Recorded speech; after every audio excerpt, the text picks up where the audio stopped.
welcome back to my YouTube channel Archituber. I am architect Vaibhavi and I make content related to architecture and interiors. If you are new here, please take a moment and subscribe to my channel below. So in today's video, we are going to be discussing about Egyptian architecture that you might have read by the title. In today's video, we are going to be discussing about the civilization, the architecture of Egypt and the culture. Okay, in previous videos, we have discussed about prehistoric period, then Near East period known as Mesopotamian architecture and civilization. Then in India, we have discussed about the Indus Valley civilization. So without wasting more time, let's get into today's video and let's learn about Egyptian architecture. Okay, let's start with today's PPT. In today's video, we are going to be discussing about the Egyptian civilization and the evolution of Egyptian civilization. And in the part 2, we are going to be discussing about most of its architecture and the monuments of Egypt. When we talk about Egypt, the first things that come to our mind is pyramid and the longest river, Nile River. So Egypt is along the Nile River in northeastern Africa. The climate here is hot and dry and it has only two seasons like spring and summer. People settled and established their villages along the river Nile. Farming villages are mostly along the Nile River. Rulers used the Nile River to link Upper Egypt and Lower Egypt. The Nile served as a trade route to connecting Egypt and Africa, the Middle East and Mediterranean world. Egyptians depended on annual floods to soak the land and deposit a layer of slate or rich soil. Egyptians had to cooperate to control the Nile, building reservoirs, irrigation ditches and dikes. The country was poor in metals, but it had great quantity of stone and variety of stones like limestone, sandstone, alabaster, granite, quartzite, basalt. Houses and palaces were mostly constructed out of large sun-dried bricks. It was a long-lived civilization. Now coming to the characteristics. When we talk about Egypt, they have some characteristics like economy, territory, culture, social stratification, politics and religion. They had mainly agriculture and livestock as per economy. The major territory was Nile River and Northwest Africa. Culture, they have mummification, architecture which is pyramid and hieroglyphic writing. Then coming to the politics, they had theocracy and centralized government. As per religion, they believed in polytheism, animal form, afterlife and astronomy. And now talking about the social stratification, which has categorized as one being pharaoh. Pharaoh means a leader or who is considered as a god. Priests who serve the god. Then nobles. Noble means who fought for pharaohs. Merchants. They worked for pharaohs for making jewelry, fabrics, etc.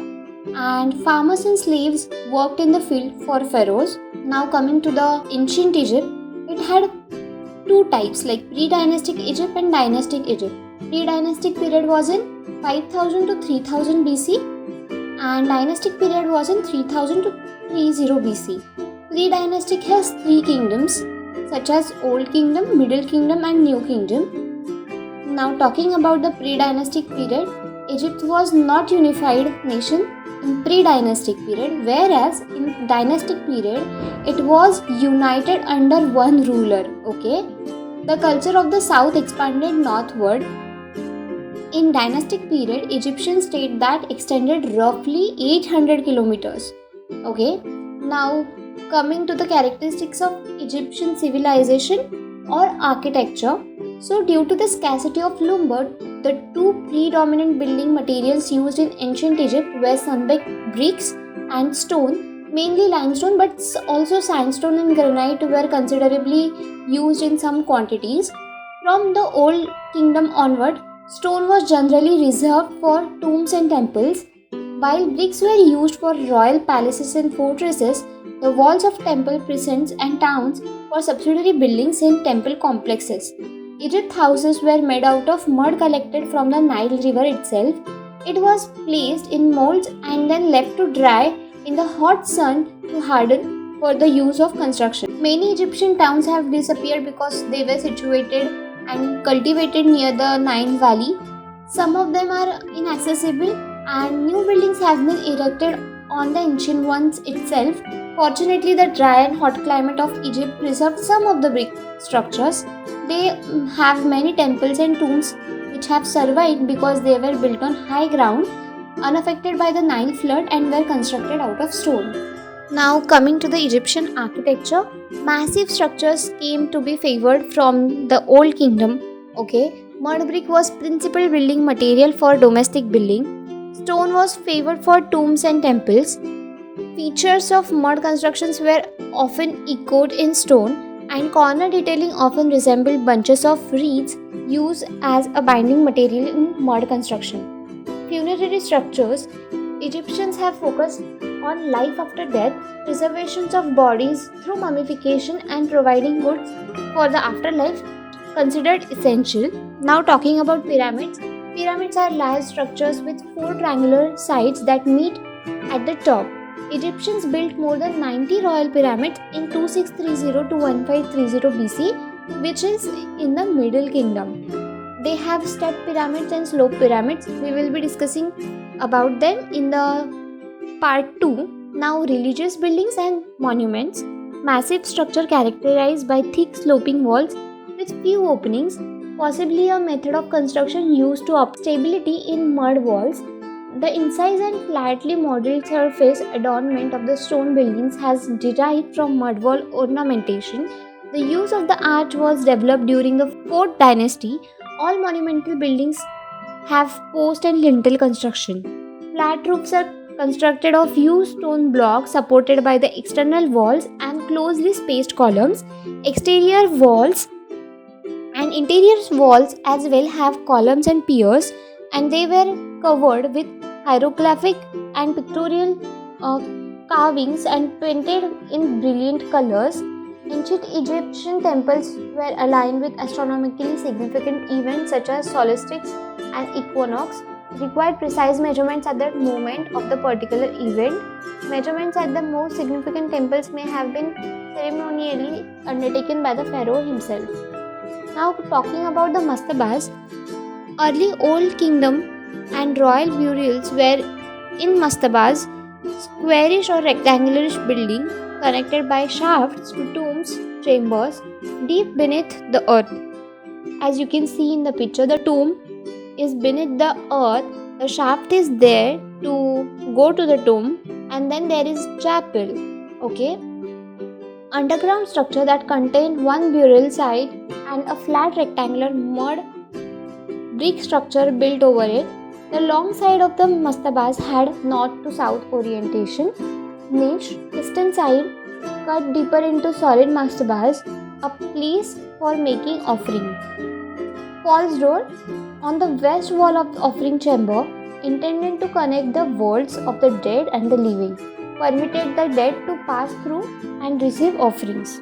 Mastabas were built above a shaft at the bottom of which situated a tomb. The structure above the ground were relatively low, rectangular in plan within broad sloping walls, flat roof, built of bricks and faced with limestone slabs. Now, talking about the temples, built as the houses for the gods, where the gods could appear on earth. The focal point of any temple was a sanctuary area that contained a cult statue of the god. Most temples were rectangular with the entrance on the side on the nearest to the Nile. There are two main classes, the mortuary temples and the cult temples. Royal burials, more important than mortuary temples, their spatial character merged into that cult temples, lost the distinction between the two types. Cult temple essentials were rectangular palisaded court, entered from a narrow and flanked pennant poles. Centrally within them an emblem of deity, pavilion comprising vestibule and sanctuary. At the entrance, huge gateway called pylon leading into an open court followed by hypostyle hall. Beyond hypostyle hall, there was the sanctuary which contained the cult and the cult statue of the god was kept. The most inner parts of the temple were restricted to the king and priest. Rock cut temple, we will discuss in the second part. As you can see in the plan, there is the entrance, then the set of pylon, then they have piers in the columns, and they have second pylon, then they have hypostyle hall, and then they have sacred area including chapels which has tombs. And I hope I have given all the information regarding Egyptian architecture. If you have any query, please do let me know in the comments below. We will discuss in the comment box. And tag your architecture friends and let them know about my channel. I'll see you very soon. Till then, please subscribe to my channel and stay tuned. And thanks for watching. Bye.